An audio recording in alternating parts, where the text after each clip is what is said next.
I'm Stephanie Filardi. Welcome to Mind the Gap, the podcast. I believe many people fall short of living the life of their dreams simply because they get stuck in what I call the gap. The vision behind this podcast is to help you understand how to navigate the gap and in the process, awaken to the life that is waiting for you. It starts now. Let's go.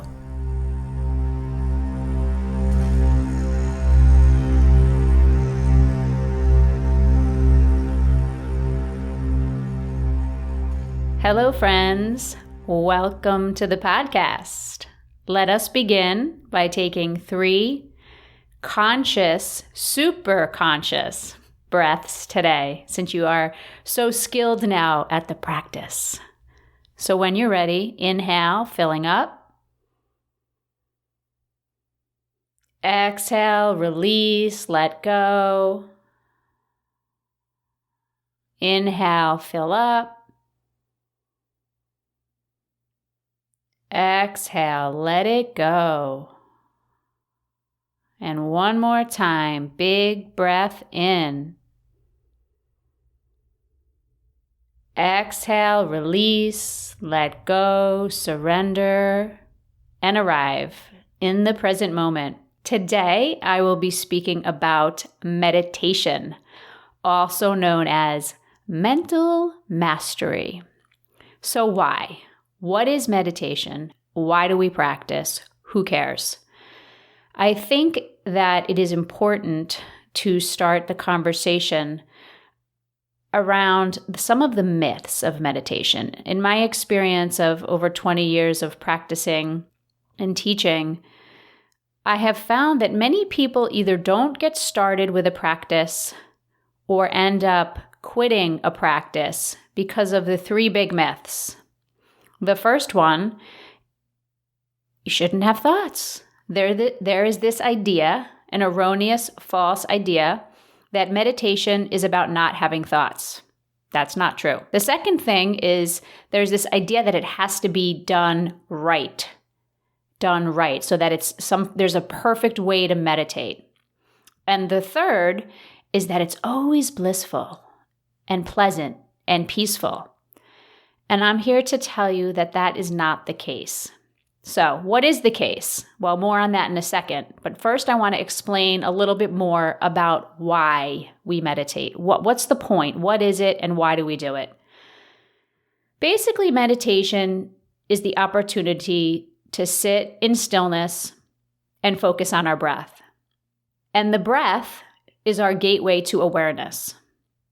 And as we sit in stillness and focus on the breath, what starts to happen is that our breath begins to mirror our feelings. For example, you may have noticed at times in your life when you experience anxiety or frustration or anger, that often in those cases, the breath is very shallow and very rapid. Sometimes we also feel it in our body. Our heart races, we might have sweaty palms. So the breath is really a mirror of what's going on inside.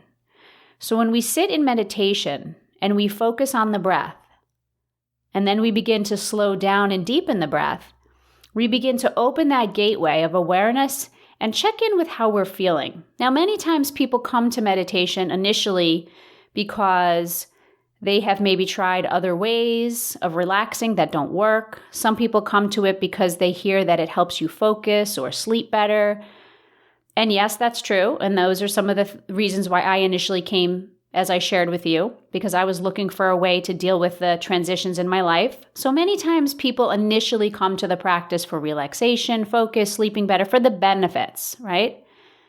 And then over time, when we stick with the practice, what ends up happening is that meditation becomes another vehicle or tool to uncover the blocks and resistances within. So we get to the point of noticing in this gateway of the breath, we notice our feelings, and we notice that sometimes we have these blocks, these energetic or emotional blocks, things that we can't let go of. So meditation helps us move to a place of emotional balance or equanimity. So it's not that we don't have emotions, we notice the emotions and we don't get lost in them. We notice them and then we're able to still live our life. So over time, what happens with the meditation practice is that as our awareness grows, we begin to shift our behavior and transformation happens. And I spoke about this in one of the earlier episodes, how I used and continue to use meditation as one of the powerful tools to help me navigate the gaps and the transitions in life. And it is a daily practice for me. And I find that when people come into it and they're learning and they're beginners and they think it's about not having thoughts, you actually miss out. So let me talk a little bit more about that. There's many types of meditation. There's silent meditation. There's different types of guided meditation where you're following somebody's voice or maybe you're visualizing something. So I'm going to say really simply, in my experience, the difference between what I'll call silent meditation, which is literally sitting in silence, and guided, is that silent meditation offers us the chance to really deepen our practice. Because when we're able to sit in stillness and learn how to witness our thoughts, because as I mentioned, they do come up, there's power in that. Because when we're not on the meditation cushion and when we're living our life, we can be in a situation and a dialogue or conversation with somebody, and we can witness our thoughts before they come out of our mouth, right? So it gives us the opportunity to be responsive to life instead of reactive. So silent meditation, in my experience, helps us really deepen into this practice, this awareness practice. Guided meditations I have found to be more relaxing. So they tend to help us relax at a more surface level. It doesn't mean that you can't have a profound experience in guided meditation, but over the years of practicing and teaching, some people are not ready to sit in silence. And that's okay. So my point in sharing that is that it's not about forcing, and there's no right way or wrong way. It's just about noticing where you are and trying on different types of meditation to find the one that works for you. I will say this, that in this busy world with all of the technology and all of the demands on us, I have found that silent meditation really for most of us is critically important, even if it's 5 minutes a day. So getting back to what I started to say about the myths of meditation. So it isn't about not having thoughts. So why do I say that? Well, first of all, if we come into it expecting not to have thoughts, we will be disappointed because the thoughts come. And the whole point of meditation is to teach us how to witness our thoughts, how to notice our thoughts, how to be compassionate with ourselves when we have thoughts, how to maybe notice thought patterns that repeat in our daily life that are actually destructive and negative. The other thing about not having thoughts that I want to share is when I first started meditating, I did it for stress relief, right? So for relaxation. And over time, it has become a practice, a wisdom practice. So many times in my meditation, I receive wisdom or insights or solutions. And that is really powerful for me. So if that's something you can relate to or something that you're interested in learning, I encourage you to just stay open to the practice and be mindful that when the thoughts come in, that they're almost like clouds passing overhead. You can acknowledge them, you don't have to attach to them, and you can let them go. So that's the first myth of meditation. It's not about not having thoughts. The second myth is that there's this idea that there's a right way to do it. And that can be anything from the right sitting position to whether you do it in silence or guided. And again, it's a practice. The only way to do it wrong is to not do it, right? So it's not a perfect thing. It's something to experience. It's something to enjoy. It's something to help you learn more about yourself. The next thing is, the third myth is that it's not always blissful. Again, if we come to the mat saying, oh, I know somebody who meditates, or I've heard that meditation is, great for relaxation. Yes, it can be. But it also can be a very intense emotional experience at times, because sometimes, especially if we're sitting in silence, We can have emotional things that come up. So those blocks and resistances that I talked about earlier sometimes reveal themselves to us during the meditation practice. And it's nothing to be afraid of. It's simply something to notice and to perhaps get curious about. So meditation is really an awareness practice. And it's not about judging ourselves. It's not about resisting what is. It's really about building our mental, emotional muscle. And what do I mean by that? Well, as I've used this analogy before, if you want to build your physical strength, there are things that you do, right? Maybe you run, maybe you go to the gym. And unless you do it consistently, you will not see results. You will not be successful. And it's the same with a meditation practice. You're building your mental, emotional muscle. The more that you do it, the more consistency that you bring into the practice, the more you'll see the results. So that's something that to think about in terms of it's not something that happens overnight. It's not a magic pill.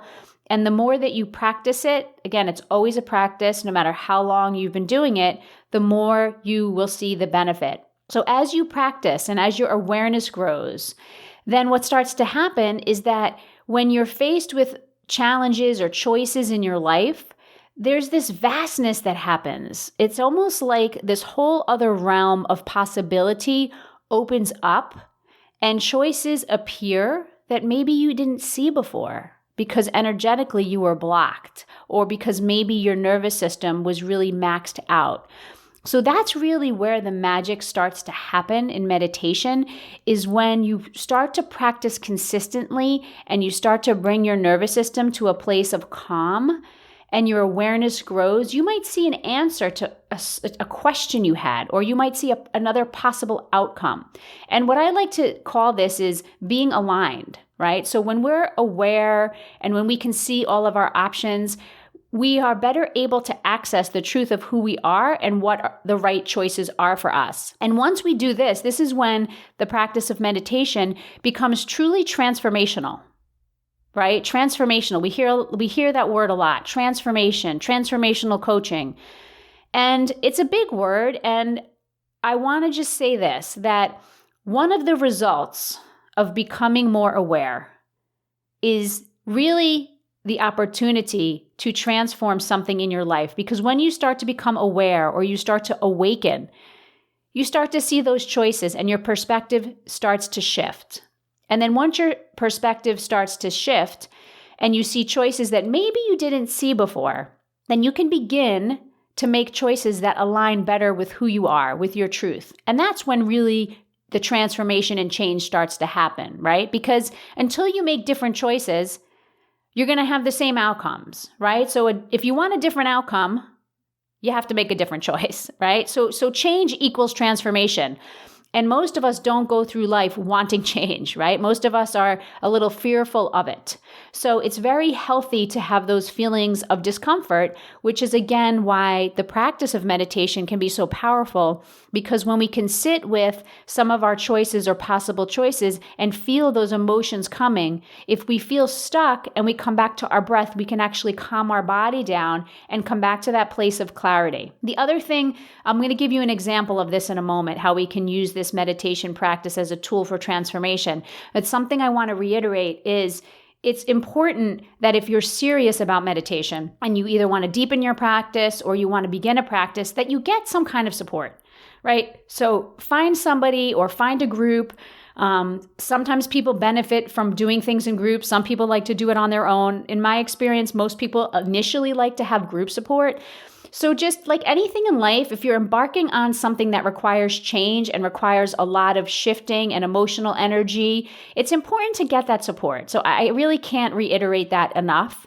So let me give you an example. I want to give you an example and take you through a process of how we can actually use meditation as a tool to help us. So the example I'm going to use is about our thoughts, right? So let's say, for example, you notice yourself having what I call destructive thoughts, right? And those can be thoughts such as I'm not good enough, or bad things always happen to me, or I will never have this or that, right? So they're just kind of like those negative, destructive thoughts. Why does this always happen to me? If you want to change that thought pattern, which may have been ingrained since you were a child because that's what you learned and that's what you see around you, right?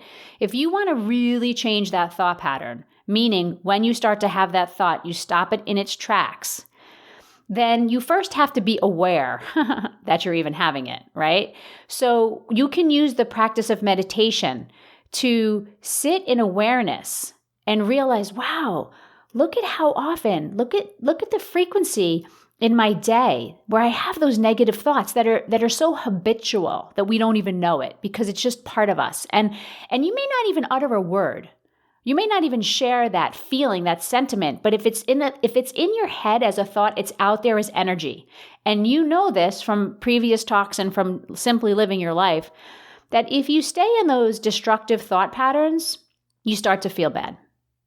And you don't have the energy you need to do what you need to do. So the first step is the awareness, right? So noticing like, wow, I've noticed this destructive pattern that I have. And it could be a pattern that's pervasive across all areas of your life, or maybe it's in one area like relationship or work. Like I'll never find the love of my life, or relationships are so draining, or those are all destructive, negative thoughts. So anything that doesn't make you feel good, that makes you feel contracted, or makes you feel depressed is usually an indication that it's what I call a destructive thought. So the first thing is the awareness practice. The next thing is once you become aware of this pattern and this behavior and you can kind of pinpoint when it happens, then what happens is you can actually choose, yes, you can choose not to engage in it, right? So the more attention we give to something, we energize it, right? So if we constantly obsess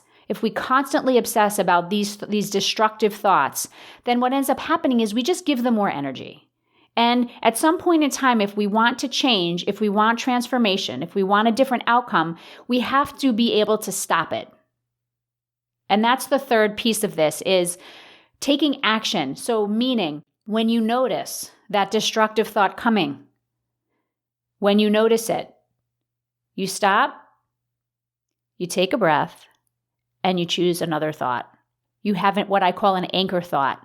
So you make a commitment to yourself that instead of, going on the path and that downward spiral of this destructive thought pattern, I'm going to say to myself or out loud, I deserve all the good that life has to offer. It can be general or it can be specific. I am grateful for the loving relationships in my life. It's very simple. So find a statement, an anchor statement, a thought that you can immediately say to yourself out loud when you notice those negative, destructive thoughts entering. And I will tell you that it's a practice. And like everything else I share, be patient with yourself. It is not about judging yourself. If you judge yourself, you're in the negative, destructive thoughts again. It's about using the practice of meditation where you focus on the breath, where you take advantage of the fact that you're sitting in stillness to be aware of what you want to change, be willing to accept that if you're ready, and then think of another way. What's another way? And then actually do it. So that's the practice. Enjoy the practice.